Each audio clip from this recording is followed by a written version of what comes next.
السلام عليكم ورحمة الله وبركاته يا جماعة. رجعت لكم تاني أنا أهو في سوق الجملة اللي في أكتوبر. أنا سألت فكله فاكهة وخضار، يعني زي ما انتوا شايفين كده فاكهة وخضار. يعني مثلا ده التفاح الأخضر والتفاح الأحمر، واضح إن هو كله فاكهة وخضار. بكام الكرتونة يا كابتن؟ فيها كام كيلو وبكام؟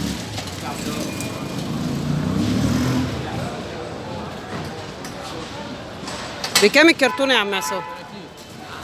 كيلو ب 30. الايه؟ الكيلو ب 30. الكيلو ب 30؟ امال تحت يبقى بكام؟ ب 40 تحت. ماشي تمام. ده اصفر واحمر الكيلو لا يا ماما، ده 30. ده ب 28. ده ب 30. وهناك ده ب 30. ماشي تمام يا ريس. هو يا جماعة واضح إن الأسعار مقاربة، فيعني اللي معاه عربية وهيجي يجيب جملة للمائدة هتفيده، لكن اللي هو الناس اللي هي عايزة ليها للبيت مش مفيد قوي يعني. السلام عليكم. بكام كرتونة الاستفندة؟ بالكيلو. بكام الكيلو؟ ها؟ 9 جنيه. ب9 جنيه؟ ماشي شكرا.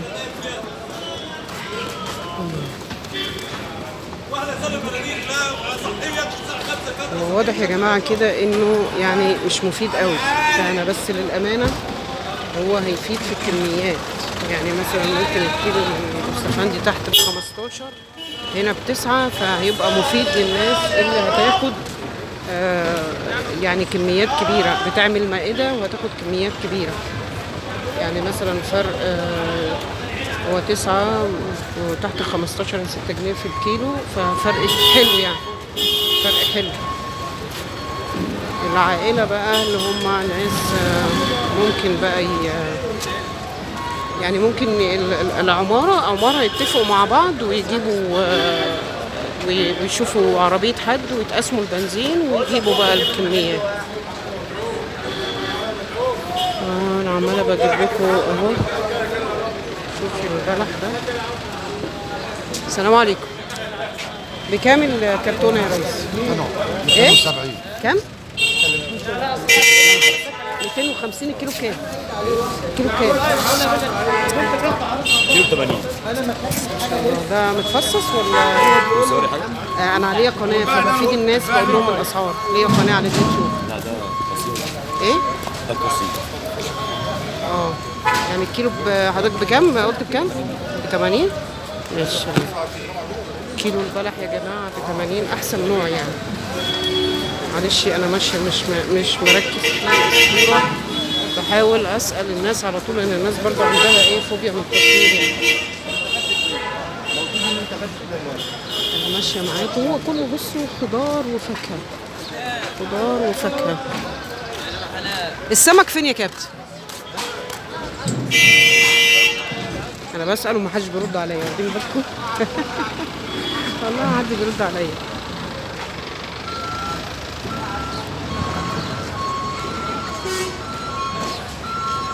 هو السمك فين يا حاج؟ السمك اللي هو المنفذ بتاع تحيا مصر. ماشي شكرا. هو طبعا قالوا لي ان هنا في منفذ تبع تحيا مصر والسمك فيه اللي هو الماكريل.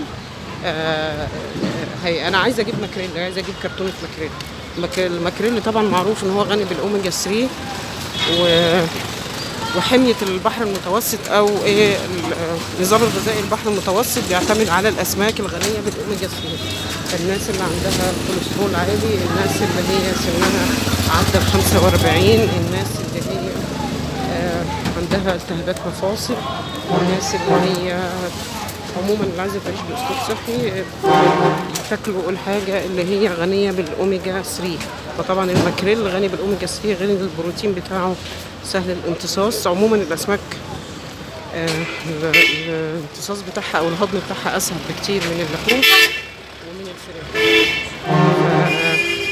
انا لسه هسال الكرتونه بكام وهقول لكم، خليكم معايا.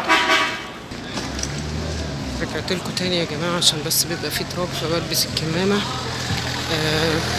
وانا حاسه يعني ان السوق هيبقى مفيد للناس اللي بتاخد جمله بكميات كبيره، يعني مثلا 50 كيلو ولا حاجه. الرمان بكام يا عم الحاج؟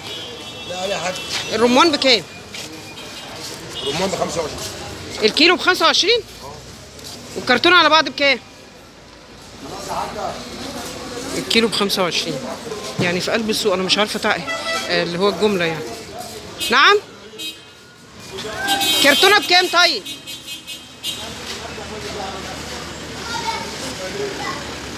انا مصره اعرف منه الكرتونه بكام. 9 جنيه يوم. 9 جنيه يوم. وكانت 8 جنيه بعناها. الرمان الكرتون على بعض بكام؟ تحت امر، خد ال 8 ونص عشان الصغير ده. الكرتون على بعض بكام الرمان؟ تعرف 20 من دول ده 8 وربع ليه؟ 8 وربع خدمه يا امي. 20 من دول. كرتون على بعض بكام؟ ولا 20 من دول. وحشه؟ 24 ياخدها من دول. عمره حلو. طب الكرتون على بعض الرمان بكام؟ تعمل لها 200 جنيه. ده يبقى الكيلو حاسبه لي بكام؟ يا عويس 7 ونص يا عويس. الكيلو هتبقى حاسبه لي بكام؟ الكيلو حاجه ب 25. يعني حتى في الكرتونه الكيلو ب 25؟ طيب ماشي، انا بسألك بس والله. الكيلو الرمان يا جماعه ب 25. طبعا انا محتاجه الرمان، أو يعني دي معلومه بقى وانا التغذيه العلاجيه بتاعتي، ان الرمان من الثمار اللي بتقوي المناعه بصوره رهيبه، يعني ممكن ترفع كيرف المناعه خلال 3 ايام. فطبعا فاكهه لازم، ثمار الجنه طبعا، بس هي مهمه جدا جدا، بترفع كيرف المناعه. حتى لو يعني ابنك او انت مناعتك قليله، في خلال 3 ايام ترفع لك الكيرف بتاعك. ادي الفراوله يا جماعه. بكام الفراوله؟ الكيلو يعني الكرتونه القفص بكام؟ القفص بكام؟ على برضو على 13؟ طب ما انتوا زيكم زي تحت، بتفرق ايه؟ زي مثلا زي سوق السادس مثلا. اسمها ايه؟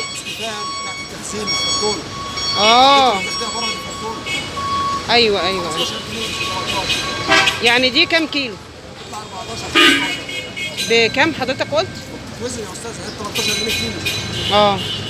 ماشي تمام. انا بس عايزه عربيه عشان اشيل كل الكميات دي. طبعا انا جايه كده يعني مقاتله، يعني ركبت مواصلات عاديه عشان خاطر ايه، مش اي حد بيقتنع بالفكر، يعني ان انا تروحي سوق الجمله عشان توفري او كده. فانا ايه قلت اما خليني عشان اعمل لكم الفيديو. طبعا هتفرق الفراوله اللي هي بتتصدر غير الفراوله اللي هي بتبقى في السوق عن اللي محطوطه في السوق، اللي هي في السوق العادي. يعني مثلا انا في اكتوبر، ففي سوق الحي السادس او السوق الكبير. يعني هو فين المنفذ بتاع تحيا مصر؟ اخر الشارع كده هتلاقي سفوش كده، قبل اليمين هتلاقي الصوان موجود. كبير قوي؟ كتير قوي؟ ايه؟ كتير قوي مش كتير؟ عايزه تخش من هنا خش من هنا وكده، واي شارع جانبي شمال هتلاقي بس هو كده كده قدام شويه خالص. ماشي، شكرا جزيلا. طبعا كل ده بسأل على اللي هو منفذ تحيا مصر، بيبيعوا فيه الاسماك اقل سعرا من السوق ده. لما سألت قالوا لي كده. يا جماعه واضح ان هو معظمه فاكهه وخضار.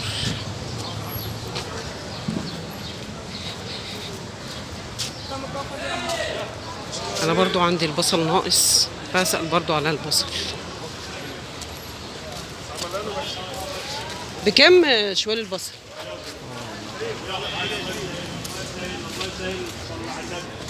بكام شوال البصل يا ريس؟ شوال البصل يعمل له 450. طب كيلو على كام؟ كيلو 8 ونص، 8 وربع. محمد بس هنلف ونجيب. ايه؟ كيلو البصل ب 8 ونص في الجملة، سوق الجملة. يبقى تحت بكام؟ الكيلو وصل 15. لا حول ولا قوة إلا بالله. الأسعار عالية يا جماعة. يلا ممكن برضو تستفيدوا، إنه اللي عايز ينزل يحسبها ويجيب من السوق اللي هم ساكنين في أكتوبر، يعني أو اللي ساكن تحت في القاهرة يجيب بقى من سوق العبور. يعني اللي عايز كميات برضو للمائدة.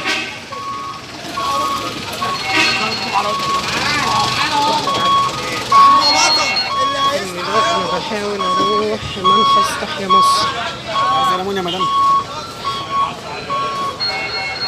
بكام الكيلو الليمون طيب؟ نعم الليمون ده ب 16. الكيلو ب 16؟ هي الاسعار رفعت مره واحده؟ رفعت والله. شكرا. واضح ان انا جيت في يوم اصلا الاسعار رافعه فيه. ماشي يا ريس. واضح ان انا جيت في يوم الاسعار رافعه فيه، والنهارده التلات عيد الام. كل عام وانتم بخير. عيد الاسره، كل عام وانتم بخير.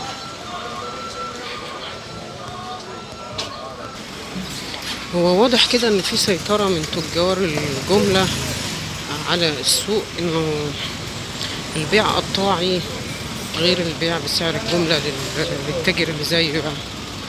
لانه انا مثلا شايفني لوحدي، سيده يعني عايزه تسال على الاسعار، فبيقول لي الاسعار مقاربه يعني، او فرق 6 جنيه او حاجه. طبعا هو زي ما قلت لكم الكميات المائده هيبقى فارق يعني، اللي معاها عربيه او اللي معاها عربيه تيجي تشيل. لكن هو واضح هنا ان في سيطره من التجار على السوق. انا ما رحتش سوق العبور، بس كل الناس بتقول سوق العبور عادي، ممكن الفرد يشتري بسعر الجمله عادي يعني. فالناس اللي هي في القاهره او حوالين سوق الجمله العبور ينزلوا يشوفوا الاسعار، عشان اللي بيعملوا مائده بياكلوا يعني. انا لسه لحد دلوقتي ما وصلتش لمنفذ تحيا مصر. السلام عليكم. منفذ تحيا مصر فين؟ منفذ تحيا مصر بتاع الاسماك فين وهو طيب؟ اللي جاي في وشك ده يمين على طول. لسه على طول في كتير؟ لا ده هو في وشك هنا. طيب ماشي تمام، شكرا. انا عماله اشوف بقالي تلت ساعه.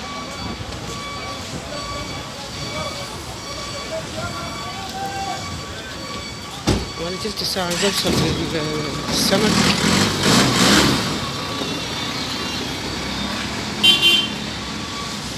بحاول اخرج.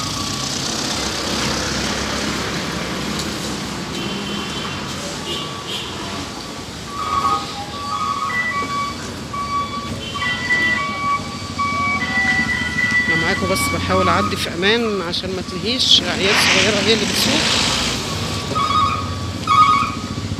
خليكم معايا. رحمه بالحيوان. بصي يا عيني شافتني خافت.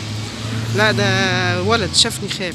هو لو يعرف ان انا بصاحبهم عادي راح قاعد في امان عشان شافني ما اذيتوش. انا برضو لسه بدور على اللي هو منفذ السمك، بس ربنا يجعله المشوار ده يا رب بالخير، عشان انا عايزه اجيب سمك. بفكر ان انا ابتدي المائده بالسمك.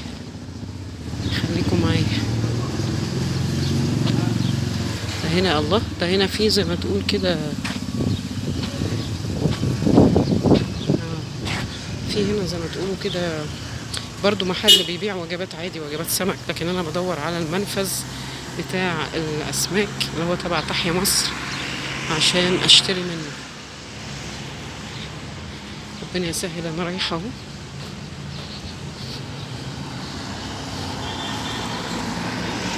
بس مش عارفه يعني ايه الفكره ان هم يعملوا منافذ تحيا مصر جوه السوق. ممكن عشان يعني يبقى في تنافس ما بينهم وما بين السوق، ممكن.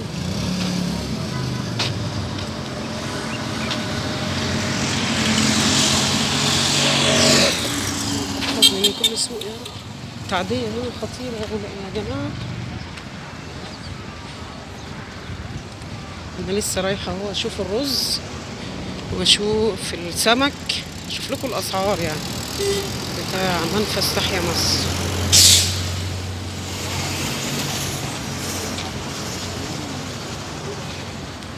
السلام عليكم. الرز بكام يا ريس؟ فين ابو 18 وفين ابو 19؟ كام؟ ده منفذ تحيا مصر يا جماعه. الرز ب 18 او ب 19 دي يعني دي مفاجاه. انا جاي اجيب سمك بس برضو كنت فاكره الرز ده اللي هو ب 18. ده 19. فين ابو 18؟ ماشي تمام زي الفل. لما باخد على بعضيها دي الباكيت على بعضيها بتحسب لي سعر جمله ولا هو؟ لا هو بينزل بس كله بسعر المصري. طيب تمام، سعره كويس يا جماعه. هنا اللي ساكن قريب من سوق الجمله يجيب منهم كيلو ب 19. ده بلدي ده يا كابتن؟ يا باشا. وبلدي كمان ما شاء الله. هو شكله كمان يا جماعه بصوا اهو شكله حلو. ما انا بصور والله عشان شكله جميل. لا يعني بصوا شكله يتاكل، مش في حبايه بيضه وبتاع اهو. يعني ب 19 سوق الجمله يا جماعه طلعنا بحاجه مفيده اهو. اللي هو منفذ تحيا مصر. فين السمك؟ طيب انا هاخد رز ماشي اوكي، بس فين السمك؟ مفيش سمك. هنا مفيش سمك؟ منفذ تحيا مصر مفيش سمك؟ قالوا لي. طيب ماشي، انا هوصل للسمك. البلح بكام؟ البلع بكام يا ربيع؟ مفيش بيع للبلح. ليه؟ 7 والله. ماشي تمام. طب اللي هي فاصوليا واللوبيا والقصص دي؟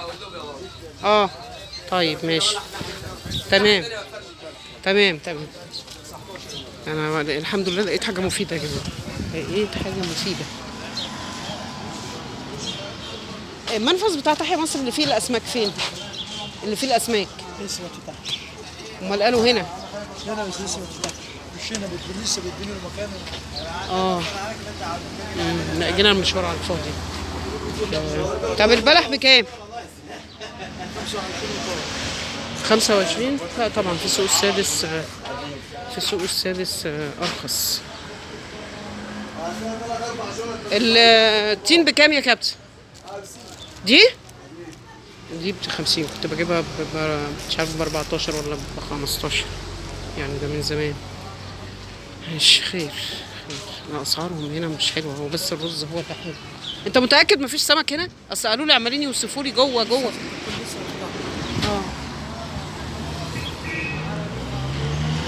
انا معاكم يا جماعه اهو مستمره برضو بقاوح. انا عايزه اشوف الاسماك.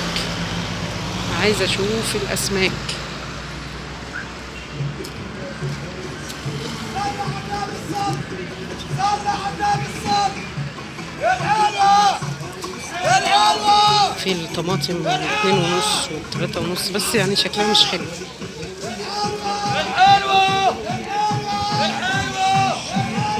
هنا اللحمة تبع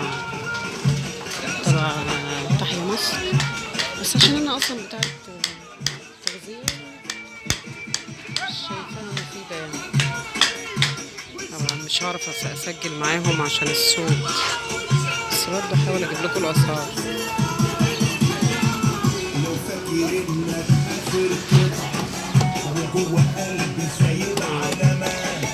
لحم كندوز بلدي 240، لحم مفروم 240، كبده بلدي 240، لحم ضاني 260، بفتيك 260، عرق فليتو ب 260، عرق تريبيانكو 260، انتركوت 260، برجر بلدي 150، سجق بلدي 150، كفتة رز 240، كباب حلة أحمر 240. دي الأسعار يا جماعة.